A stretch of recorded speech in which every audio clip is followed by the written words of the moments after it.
I've been having conversations with Jehovah's Witnesses for quite a number of years, some of them quite prolonged conversations. Often the conversation just goes on, we're talking about this, that and the other, we'll agree on things, we'll disagree on other things.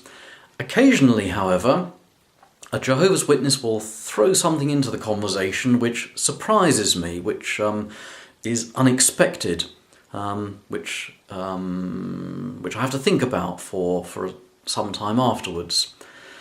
This happened a while ago when I was chatting with a lady about the subject of, I think it was probably prayer, how we address God when we're talking to him. And I said, well, I follow what Jesus said when he taught his disciples to pray. I say, Father, dear Father in heaven, our Father in heaven. The lady who I was talking to turned to me and faced me. She wasn't sharp or unpleasant in the way that she said it, but she was very clear, very authoritative, and she said, Father isn't a name, it's a title.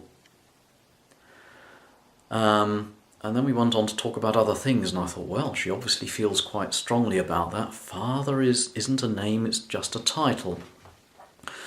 And that caused me to think off in all kinds of different directions. But I have a question. I want you to imagine that you are witnessing a little scenario. I want you to imagine you're outside somewhere. Maybe you're in a front yard, or you're in a field or a playground or somewhere or other. And you see a father standing there with his son. And also standing there close by is a third person, watching. The son says to his father, Dad, can we go for a picnic on Saturday? And before the father can answer, the third person who's standing there watching the conversation says, Father isn't a name, it's a title. Call him by his name. And so the boy says, Mr. Smith, can we go for a picnic on Saturday? And Dad, or Mr. Smith, says, yes, I think we could do.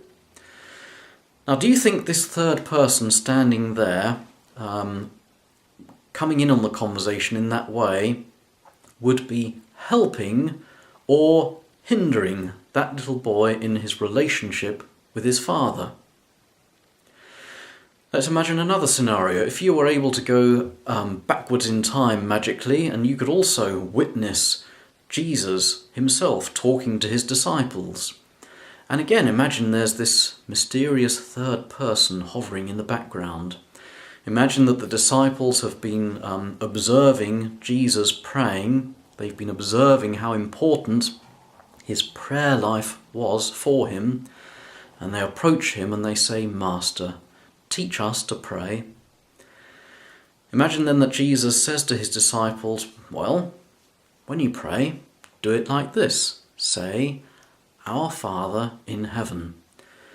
Now imagine again that this person hovering in the background interrupts and says, wait a moment, Father is just a name. Father is just a title, it's not a name.